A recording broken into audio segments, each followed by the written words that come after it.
My name is Jennifer Bruschi, and I'm Quality Assurance Lead here at Fjorge. Quality Assurance at Fjorge works closely with developers and UX/UI designers and solutions architects to make sure that projects are meeting functional requirements and that they're also meeting visual expectations of the client. A lot of my role involves testing websites and apps in different kinds of environments, looking at websites on all the major browsers like Chrome and Firefox and Edge and Safari, and being sure that the app or the website is behaving the way we expect it to on the different iOS and Android and all the different browsers. And also I get to be a bit of a detective sometimes and put myself into a user's role and go onto an app or a website and input things that maybe you weren't expecting your users to input, and just being sure that we have kept that in mind during development. So it's a lot of fun, and it's never the same. Each project is quite different, and I love it. The quality assurance process from start to finish can be quite different depending on your type of project. So a lot of times you might see a quality assurance developer in your kickoff meeting, or you may not have contact with them until closer to like mid-development or end of project.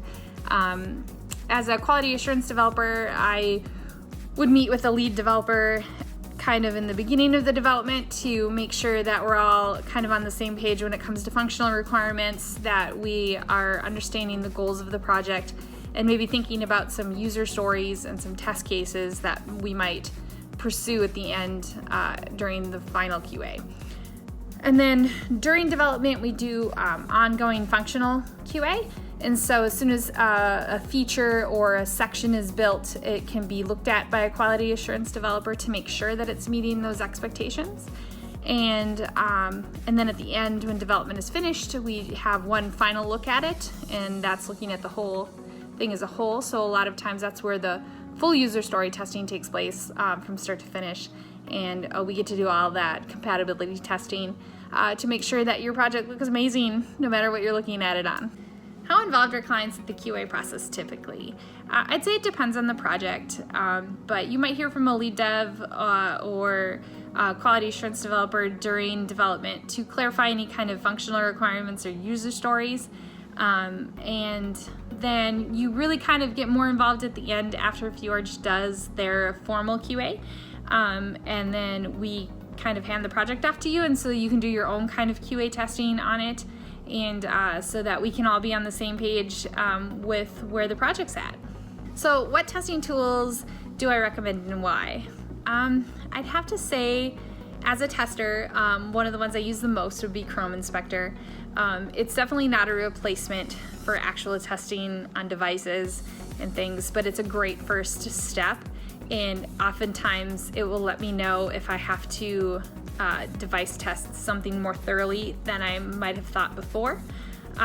So another thing I use is BrowserStack, which is an emulation type website that will allow you to test things on devices you might not have access to.